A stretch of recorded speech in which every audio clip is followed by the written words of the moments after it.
देखी भेलो दीवाना ई पूरा शहर, रील इंस्टा के वायरल जे भेलो तो है।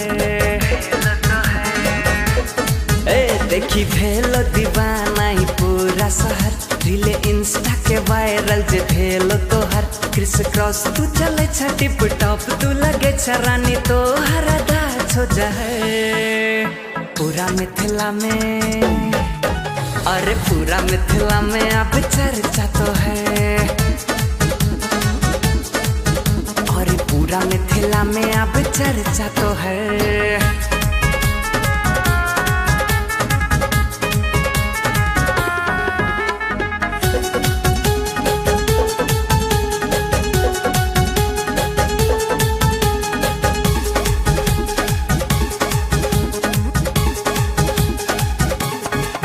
तोहर रूप एहन तोरा नहीं चाहे कोनो फिल्टर, मिस वर्ल्ड से बढ़का तू कियो तोरा से नहीं बेटर।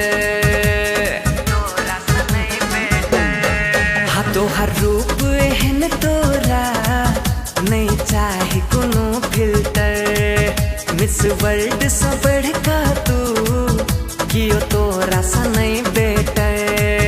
चाहे दिल्ली दरभंगा गेलो पटना सहरसा, गोरी पसरल छ तोरे खबर पूरा मिथिला में। अरे पूरा मिथिला में अब चर्चा तो है, हाँ पूरा मिथिला में अब चर्चा तो है।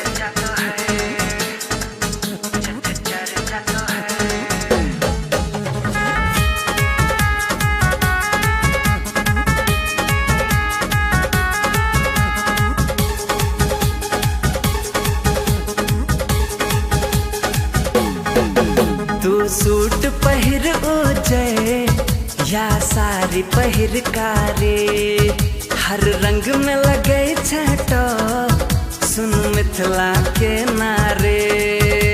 मिथिला के नारे तू सूट पहिर ओजे या साड़ी पहिर कारे, हर रंग में लगे छटो सुन मिथिला के नारे।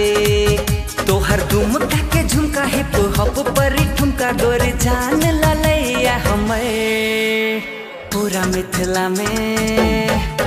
और पूरा मिथिला में अब चर्चा तो है,